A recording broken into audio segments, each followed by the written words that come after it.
as you get older, you start to understand a little bit more things. But when I went to go see him, like after a long time, he was like in a room, and then I was hearing music, and it was beats playing, and I was like, man, I like this beat.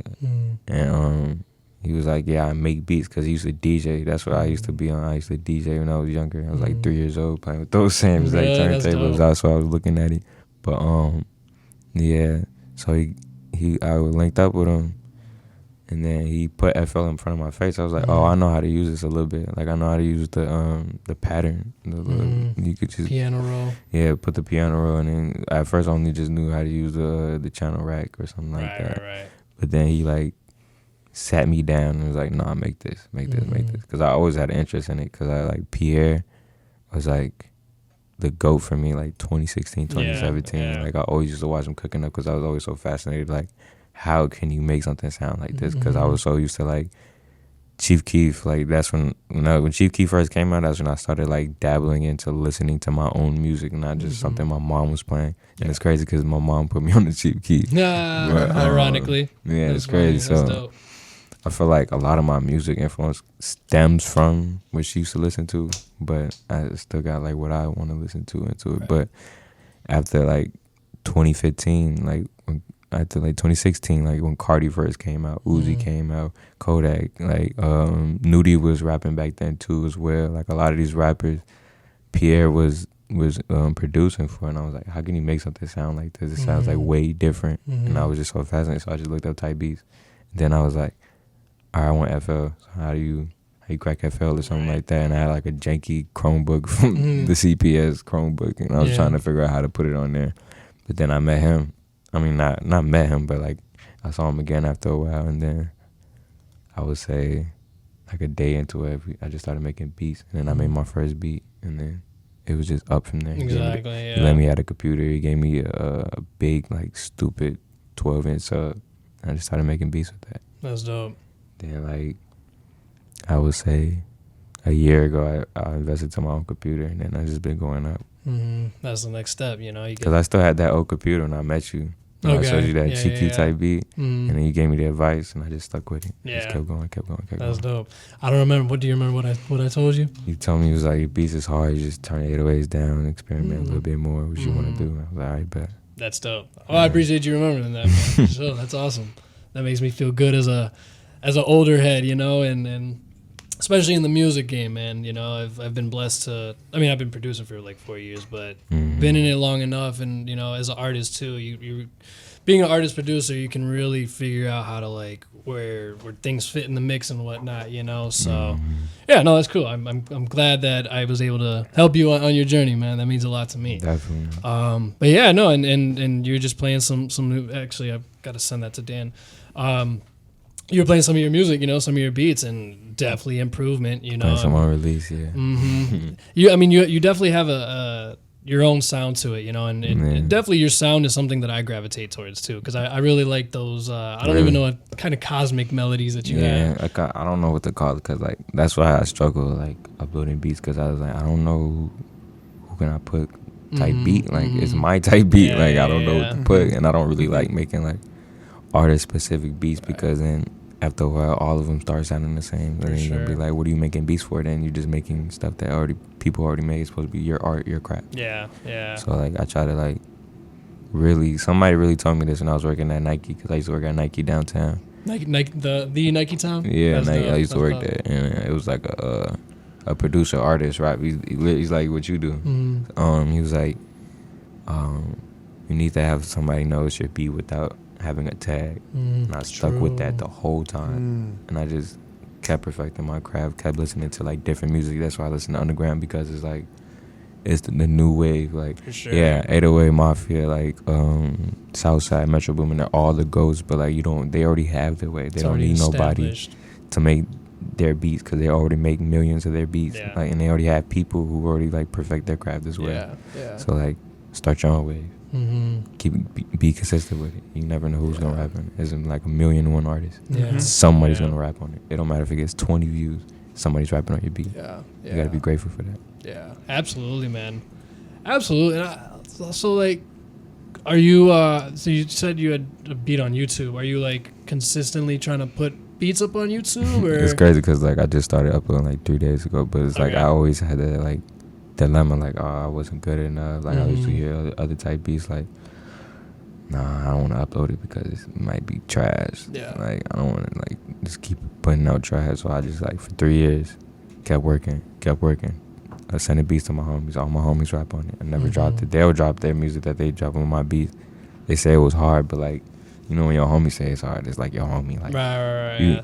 You can know it's hard, but like you want like satisfaction. The Like, outside, this is hard from another another person. Like, yeah, this is hard. Yeah. But then a lot of people start telling me it was hard. A lot of people start telling me, bro, just drop. I was, and I used to tell my artists, I'm like, my homie Shamuski, talented, very talented, doesn't drop. He has not one song dropped by him. He has his homies. He got features with like Lagucci.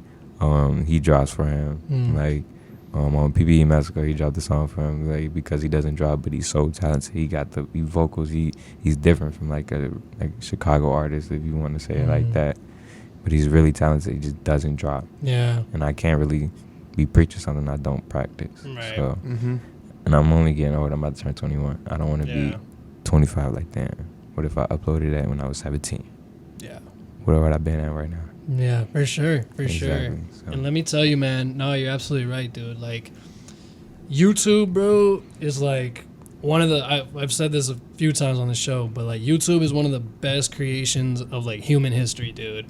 And there's so many like different ways of utilizing it. And like, my advice to you, bro, at this point would be like, if you're trying to like put your beats up on YouTube, like do it. Like they're like, if you're worried about quality, like don't worry about that. Yeah, you know, like, that's what I came to realize because like after studying it for like 3 years, like just 3 years sitting in my room, cooking up. I wasn't outside, I was cooking up. Sometimes I wouldn't be feeling it. I would take mental breaks. I realized the purpose of mental breaks. Like you need a break. Have to. Like, yeah, you want to grind out 6-7 beats a day. I can't even do that no more. Yeah. Like when I first started making beats, I was back to back. Yeah, because you got that motivation. Now it takes me like 2 hours just to make like a beat. It would be good, but like 2 hours, and then I have to go to work after. And I'm like, I gotta export it, and I gotta upload it. Like, I'm not gonna complain about it because like it's a blessing I get to do that in the first place. But like I want to go crazy with it, so I have to do this. I'm not trying to work my whole life. I'm not trying to do that. I didn't go to college, so I don't have no degree, and you know the stigma of not having a degree. So I just want to get rich. Not get rich, but wealthy. Yeah. So you can facilitate the moves that you want to facilitate. Yeah, and you got to have that mentally before you do it physically. Yeah. But the thing is, too, man, don't get discouraged about, like, not having a college degree, especially if you're doing music. Yeah. I mean, it's in this day and age, man, I mean, it's definitely a bonus to have. Like I personally have a degree. Dan has a degree. We went to school together. It's great. You know, it's awesome to have that piece of paper, but that doesn't solidify like, oh, you know, you're gonna get a job here, wherever. You know, I don't really believe in college because I went to Walter Payton, and there was like a really go to college, go to a big name college, go to U of I, or go to Iowa, or go to UCLA or something like that. Like, and I was the only one like, I'm not going to college. I don't really care about that. I don't really care about school. I want to like know about finances, equity, like things rich people do. Like I'm not trying to be no doctor, and doctors are not the richest people in the world. They don't got that degree.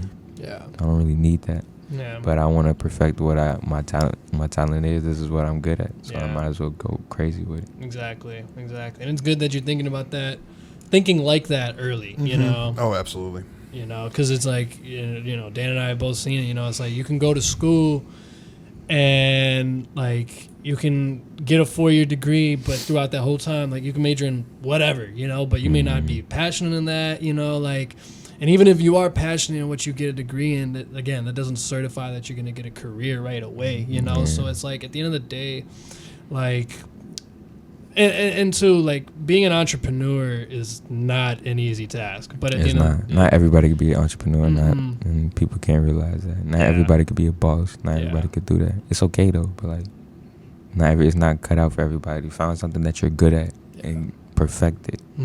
Because like, if you find something you're good at and you already like it's gonna be easier than something that you don't like. For sure. Mm-hmm. For sure. You're just going to wake up every day like, oh, I hate my life. That's how I feel about work. Like, I'm not trying to feel like that all Yeah. the time. There's no purpose for that. Absolutely. It's draining. Yeah. Preach. Takes away your time, takes away your energy. You From can't, what you really like, wanna especially, do. like, the type of job I got every time I'm mandatory Saturdays. Like, damn, who wants to come in on a Saturday night? Like, Yeah. trying to go cook up, make some beats, do something, go crazy. Like, Yeah. But it's all about all that. It's all part of the process, you know, and I think from a producer standpoint, you know, or just being a musician or entrepreneur, it's all similar, the same thing, you know, like we've talked about it on the show before too. It's just like, you know, as much as you can go hard and grind at what you truly want to do and be passionate about, at the end of the day, like there's just those middle points in time where, you know, especially when you're starting out, where, you know, unfortunately we do have to work those jobs, you know, because it's like, unless you're able to, you know, get those clients of people that are willing to spend money on your beats every few weeks, every month, whatever, you know, or have a good deal, good contract, you know, where you're getting paid. Otherwise it's all on you, you know, and it just takes time. But at the end of the day, like, you know, it's gonna be worth it. It's gonna be worth it. You're gonna get your studio and and especially with like that selling beats, like I realized that when I first started, like just now, it's not just now, but like coming on to me is just like, don't worry about that buck. Don't worry about selling this beat. Don't worry about, oh, I have to sell this beat. Right. Don't get this beat out. Like, who cares, bro? Just 5 years later, you're gonna be like, I already spent that $30 for somebody's for the beat. So like, it don't really even matter, just as long as somebody just hops on it. For sure. Because once somebody hops on it and then they post it, it's up forever. Like, that's your work forever up there. Now. And now you could just look back at it because, you could get money back, you can't get no time back. Yeah, for real. And connections, networking, you know. You get that relationship. It's about who you know. For sure. Absolutely. Yeah, man. That's all the music industry really is you know, like you can be going the hardest, you know, doing great things as a producer or whatever, but it's like if you don't know certain people that can help put you in better positions or help put you out like farther in the public eye to see your craft, you know, it's gonna be tough, you know. It's not impossible, but and that ties back into that beat maker versus producer thing. Like, really good. So what would you define as your sound? I would say like trap underground. Like, I don't want to really say trap underground because I do make a lot of melodic. That's why I first started making like a lot of melodic Uzi, Nick Mira type sounding. But I feel like I'm like a mixture of like a lot of producers. Like, I have a little bit of underground in me. I have little bit of like I would say Pyrex or like ATL Jacob, but like at the same time it's like how I would think about how I'll make it. Like, so I really can't. That's why I struggle with making type beats, because like I can't really like put a sound to it unless I know like, oh, this is a Yeet type beat, or this is a Can type beat, or a Cardi type beat. So like it's different when you're not making what's hot, because then you're not gonna know what to name it, because then it's like, what can I name it? It's my beat. That's why I used to like just send beats out to my homies that rap. I didn't really network. I don't really like talking to people, but I have to get out that bubble. Yeah. Because like I said, it's who you know. I know a lot of people, but like I want to know people in different states that have connections with other people for studio, producers, collaborations. I want to collaborate with more people, even though I just be in my crib just making beats. But it'll be easier for me if I just be like, oh, I'll get a loop from my homie that I met in Texas or something like that, on Insta or something like that. So I feel like it just make everything better. Yeah, for sure. What's good about you too, man, is that you're being an introvert. You're so, and I can relate with this, is you're so like honed into what you're doing, right? And it's like there's a certain. I mean, again, you're never gonna get comfortable, but there's a certain standard of how you want your beats to sound, right? Like it's not in terms of the sound itself, but like the quality of the beat, the formula of it, you know. That's why I got a lot of unfinished beats, because it's gonna be up to my standards. But a lot of people be like, "This is hard. I don't know why you start making it." I don't really like it. Yeah. Especially when you like got writers or creators block, because it's be like you're just sitting there trying to create a melody you're thinking too hard about. I struggle with that. That's why I take mental breaks. I'll take like 3-4 weeks off. And then come back, make 3 beats, and then do another week off or something like that. Or I'll go 5 days in a row just making beats.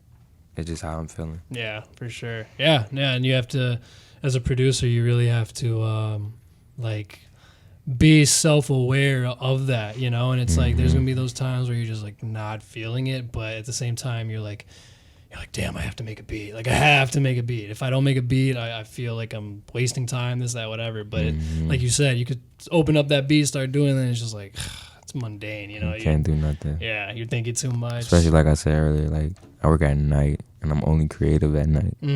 So I don't really want to blame off. it on that, but like it just throws me off. I can make a beat in the daytime, but I just like being in the dark. I don't know why.